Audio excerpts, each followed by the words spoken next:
Hello students, स्वागत है आप सभी का आपकी अर्थशास्त्र की ऑनलाइन क्लासेज में। चलिए इसी के साथ अपनी आज की ऑनलाइन क्लासेज हम शुरू करते हैं। आज हम पढ़ेंगे +2 क्लास का अपना चैप्टर का नाम है हमारा पूर्ण प्रतियोगिता में उत्पादक का संतुलन। इस चैप्टर की हमारी ये तीसरी वीडियो है। इससे पहले हम इस चैप्टर के अंदर 2 वीडियोस कर चुके हैं।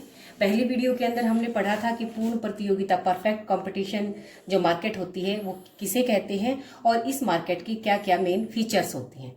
जो सेकंड वीडियो थी उसके अंदर हमने पढ़ा कि उत्पादक का संतुलन क्या होता है और उत्पादक के संतुलन की हमने इस दूसरी वीडियो के अंतर्गत 2 विधियां पढ़ी, अल्पकालीन परिस्थिति के अंतर्गत और दीर्घकालीन परिस्थिति के अंदर। अल्पकालीन के अंदर मैंने 2 आपको तरीके बताए उत्पादक के संतुलन को निकालने के। पहला तरीका था हमारा कुल आगम और कुल लागत विधि, जिसके अंतर्गत हमने अधिकतम लाभ और न्यूनतम हानि इस का चित्र के समेत इसे हमने डिटेल से पढ़ा था। आज हम अपनी जो अल्पकालीन हमारा संतुलन है उसी के अंतर्गत आने वाली जो दूसरी विधि है वो विधि हम पढ़ेंगे, जिसका नाम है उत्पादक के संतुलन की सीमांत आगम व सीमांत लागत विधि, marginal revenue and marginal cost method. तो आज इस विधि के अंतर्गत हम पढ़ेंगे कि सीमांत लागत यानी कि MR और जो MC हमारा होता है उससे हम किस तरीके से उत्पादक के संतुलन को निकाल सकते हैं। तो ये निकालने के लिए पहले हमें पता होना चाहिए कि MR और MC क्या है। वैसे तो हम पिछले चैप्टर्स के अंदर हम इन्हें डिटेल से पढ़ चुके हैं, लेकिन मैं एक बार फिर से आपको बताऊंगी कि MR या सीमांत आगम क्या होती है और MC या सीमांत लागत क्या होती है। तो सीमांत लागत क्या होती है, सबसे पहले इसे देखते हैं। मार्जिनल कॉस्ट जिसे हम बोलते हैं और शॉर्ट फॉर्म में हम इसे MC लिखते हैं।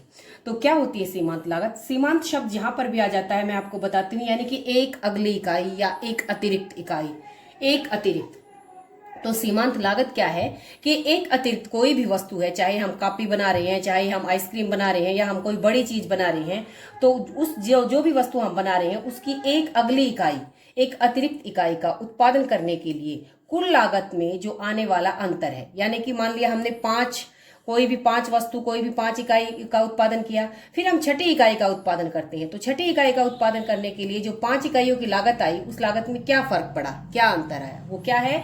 उस छठी इकाई की MC है, मार्जिनल कॉस्ट है। तो एक अतिरिक्त इकाई का उत्पादन करने के लिए कुल लागत में जो अंतर आता है वो क्या होगी, हमारी MC। अब ऐसे ही हम MR को पढ़ेंगे, मार्जिनल रेवेन्यू, MR जिसे हम शॉर्ट फॉर्म में लिखते हैं। तो सीमांत के लिए फिर से वही एक अतिरिक्त इकाई, जैसे यहां हमने पढ़ा कि एक अतिरिक्त इकाई का उत्पादन करने में कुल लागत में जो अंतर आया, वैसे ही यहां हम रेवेन्यू की बात करेंगे। एक अतिरिक्त इकाई का बिक्री करने से, यहां हम किसकी बात करेंगे? जब हमने उस वस्तु का उत्पादन कर दिया और हमने उसको बेचा, तो एक अगली इकाई को बेचने से कुल आगम यानी कि कुल आय जो हमारी TR जिसे हम कहते हैं, उसके अंदर क्या परिवर्तन आया, उसमें क्या अंतर आया। जैसे इसमें मैंने बताया कि 5 वस्तुओं का उत्पादन कर दिया, छठी इकाई का उत्पादन करने में क्या लागत आई, वो तो हो गई MC। ऐसे ही हमने 5 चीजों को बेच दिया, 5 कापियों को बेच दिया, फिर छठी कापी को बेचा, तो छठी कापी के बेचने से जो हमारी इनकम थी, TR थी, उसमें क्या परिवर्तन आया, तो वो क्या हो जाएगी, MR। यानी कि एक अतिरिक्त इकाई का उत्पादन करने के लिए जो लागत हुई वो MC और एक अतिरिक्त इकाई को बेचने से जो आय हुई वो MR। समझ में आया? तो अब हमारी जो ये विधि है MC और MR विधि है, इसके अंदर हमें पता होना चाहिए कि MC क्या है और MR क्या है।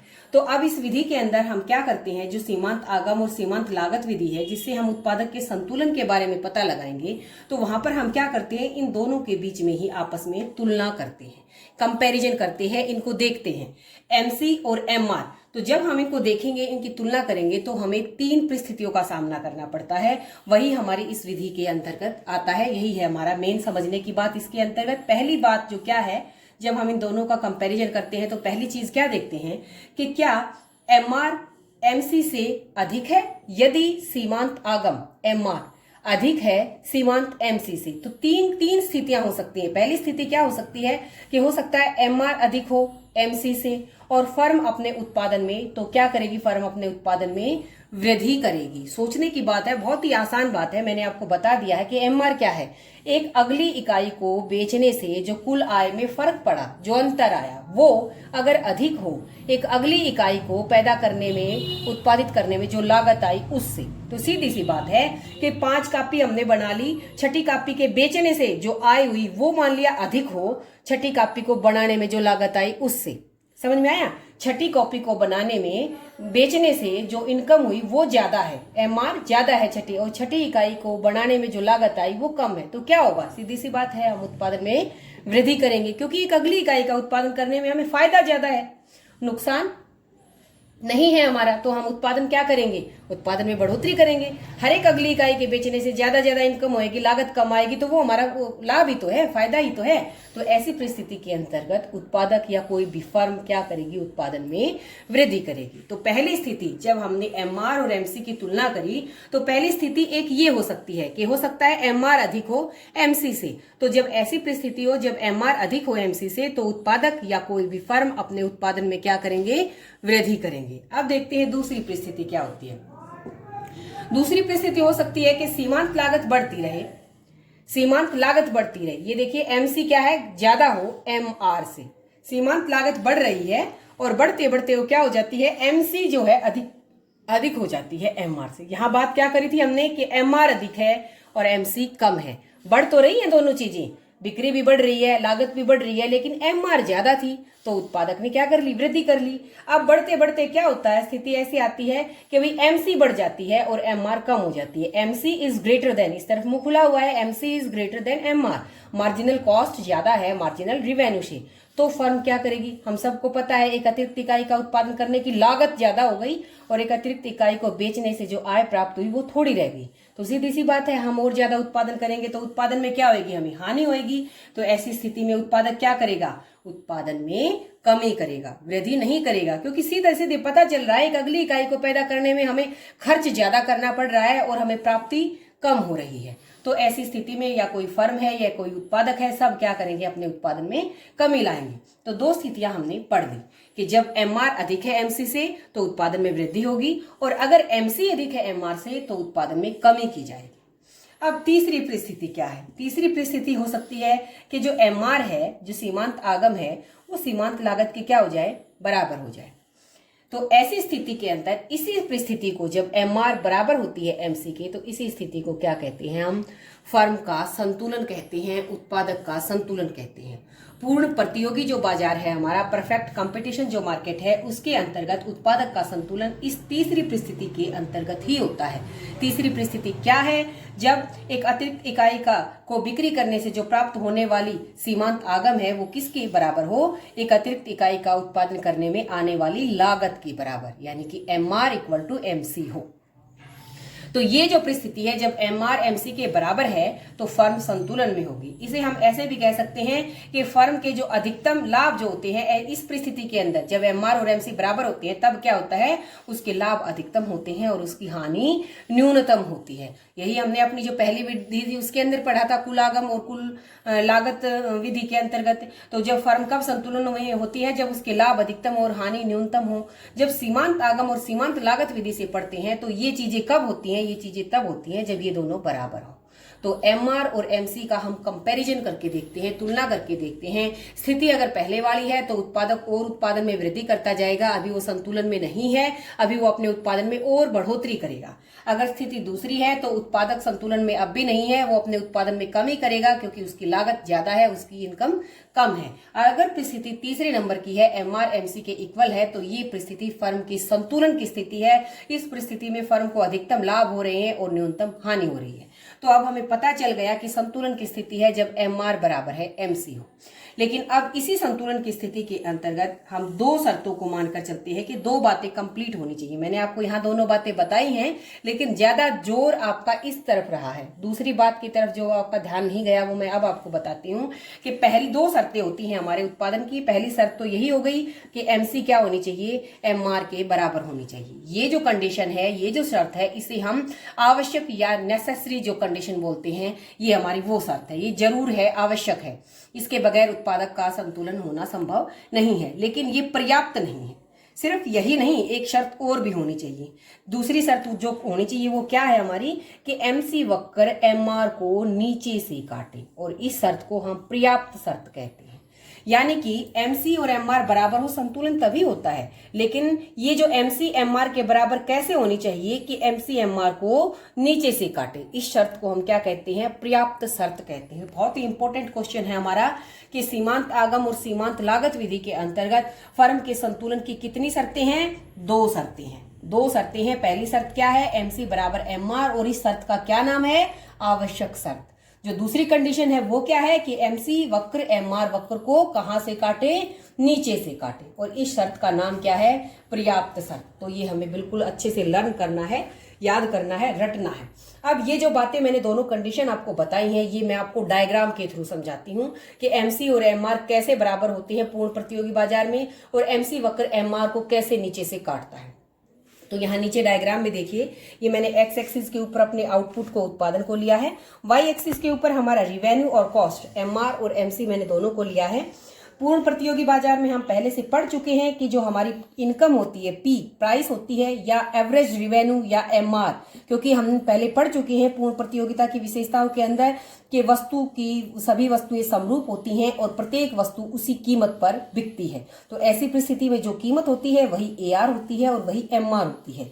AR यानी कि एवरेज रिवेन्यू, मार्जिनल रिवेन्यू यानी कि हर प्रत्येक जो इकाई है वो एक ही कीमत पर बिकेगी। जब हर एक इकाई एक ही कीमत पर बिकती है तो AR और MR दोनों क्या हो जाती हैं, बराबर होती हैं। तो पूर्ण प्रतियोगी बाजार के अंतर कीमत AR और MR दोनों हमारी एक्स एक्सिस के समानांतर होती हैं। पहली वीडियो के अंदर मैं ये बात आपको अच्छे से बता चुकी हूँ। तो ये तो हो गया हमारा कीमत भी, AR भी और MR कर्व भी, ये सीधी लाइन। अब ये जो मैंने U शेप में बनाई है, ये बनाई है मैंने MC। ये हम अपने पिछले चैप्टर में पढ़ चुके हैं लागत वाले में कि हमारी जो AC होती है, MC होती है, वो U शेप की होती है। तो ये U शेप की है। अब यहाँ पर आगे देखिए संतुलन कहाँ होगा, मैंने बता दिया, ये AR MR और P और ये MC। अब इस MC और MR जहां बराबर होंगे वहां संतुलन होगा। तो MC और MR, ये MR है और ये MC है। अब ये बराबर यहाँ A पॉइंट के ऊपर भी है और ये बराबर यहाँ E पॉइंट के ऊपर भी है। तो संतुलन कहाँ है, क्या संतुलन A बिंदु पर है या E बिंदु पर है? तो यहाँ हम दूसरी शर्त को देखेंगे। पहली शर्त यहाँ पूरी हो रही है कि MC और MR दोनों बराबर दोनों के ऊपर हैं, लेकिन दूसरी शर्त दोनों पॉइंटों के ऊपर पूरी नहीं होती। यहाँ पर जो MC जो है वो ऊपर से काट रही है, देखो ऊपर से नीचे आई, तो यहाँ पर MC ने MR को ऊपर से काटा, तो ये हमारी पहली कंडीशन को फुलफिल नहीं कर रही है। जबकि जब यहाँ से जब कट कर रहा है इस पॉइंट के ऊपर, तो MC MR को नीचे से कट कर रही है। देखो यहाँ से नीचे से ऊपर जाएगी, तो कहाँ से कट किया, नीचे से। तो दूसरी शर्त जो पर्याप्त शर्त थी और जो आवश्यक शर्त थी वो दोनों हमारी इस बिंदु के ऊपर E बिंदु पर पूरी हो रही हैं। तो E बिंदु क्या है, हमारा इक्विलिब्रियम, फर्म का इक्विलिब्रियम या फर्म के संतुलन का बिंदु है। इस बिंदु के ऊपर दोनों शर्तें पूरी हो रही हैं। MC और MR दोनों बराबर हैं। MC ने MR को, ये MC है, ये MR है, इसने MR को यहाँ पर कट किया है और ये नीचे से कट किया है। तो ये हमारा फर्म का संतुलन हो गया। अब इस बिंदु से हम यहाँ एक्स एक्सिस के ऊपर मैंने M पॉइंट के ऊपर ये लंब डाला, तो जो OM मात्रा है उत्पादन की, ये उत्पादन की संतुलन मात्रा है। तो उत्पादक क्या कर चाहेगा, फर्म क्या चाहेगी, OM वस्तु का उत्पादन करना चाहेगी और उसे OP कीमत पर बेचना चाहेगी। इस परिस्थिति के अंतर्गत E बिंदु के ऊपर फर्म या उपभोक्ता क्या है, हमारा संतुलन में है। तो पूर्ण प्रतियोगी बाजार के अंतर्गत जब हम फर्म का संतुलन ज्ञात करते हैं तो हम इस तरह से ज्ञात करेंगे। यहाँ मेन बात हमारा चित्र को समझने, इस बिंदु के ऊपर जो है ये ON वस्तु की मात्रा का उत्पादक फर्म नहीं करेगी, क्योंकि यहाँ पर दूसरी शर्त पूरी नहीं हो रही है। दोनों बराबर तो हैं, लेकिन आप देखिए यहाँ से अब यहाँ पर तो दोनों बराबर है, लेकिन यहाँ देखिए MC इतनी है और MR इतनी, तो ये फायदा उसका छूट रहा था। इतना सारा फायदा, इतना सारा लाभ, अगर वो यहीं पर अपने उत्पादन को रोक देता तो इतना सारा लाभ फर्म को नहीं मिलता। जब उत्पादक यहाँ पर अपने उत्पादन को रोकेगा तो ये सारा लाभ, क्योंकि MC यानी कि हर एक इकाई की लागत तो इतनी रह गई और रिवेन्यू बिक्री से प्राप्त हुआ इतना, तो ये सब क्या है, उसका लाभ है एक तरह से। तो ये उसे नहीं मिलता अगर वो यहीं पर उत्पादन को रोक देता। फर्म का असल में संतुलन कहाँ होगा, E बिंदु पर होगा। यहाँ उसे लाभ अधिकतम मिलेंगे और उसकी हानि न्यूनतम होगी। तो ये हमारी दूसरी विधि थी, सीमांत आगम और सीमांत लागत विधि। मेन इस चीज के अंदर यही बताया है कि सीमांत आगम और सीमांत लागत क्या होती हैं। इन दोनों के अंदर हम तुलना करते हैं और तुलना करने में हम 3 पॉइंटों को देखेंगे। बहुत ही आसान तरीका है, बहुत ही आसान विधि है कि अगर MR MC से अधिक है तो उत्पादक उत्पादन में और वृद्धि करेगा, और अगर MR कम है MC से तो उत्पादक उत्पादन में कमी करेगा, और अगर दोनों बराबर हैं तो वो स्थिति फर्म के संतुलन की स्थिति है। लेकिन संतुलन के अंतर्गत क्या होना चाहिए, 2 कंडीशंस हमारी फुलफिल होनी चाहिए। पहली कंडीशन है MC इक्वल टू MR, जिसे मैंने बताया कि ये हमारी नेसेसरी कंडीशन है, आवश्यक शर्त है। जो दूसरी शर्त है वो क्या है कि MC MR को नीचे से कट करे, और इस शर्त का नाम है हमारा पर्याप्त शर्त। तो मेरे ख्याल से आज के लिए हमने काफी कर लिया है। पूर्ण प्रतियोगी बाजार के अंतर्गत उत्पादक संतुलन की सीमांत आगम और सीमांत लागत विधि। इस चैप्टर की अगली जो वीडियो होगी उसके अंतर्गत हम आगे पढ़ेंगे कि जो फर्म का लाभ होता है, सामान्य लाभ, असामान्य लाभ और हानि, उन स्थितियों को हम पढ़ेंगे। तो आज के लिए इतना ही। इस वीडियो को देखने के लिए, समझने के लिए आप सभी का बहुत बहुत धन्यवाद।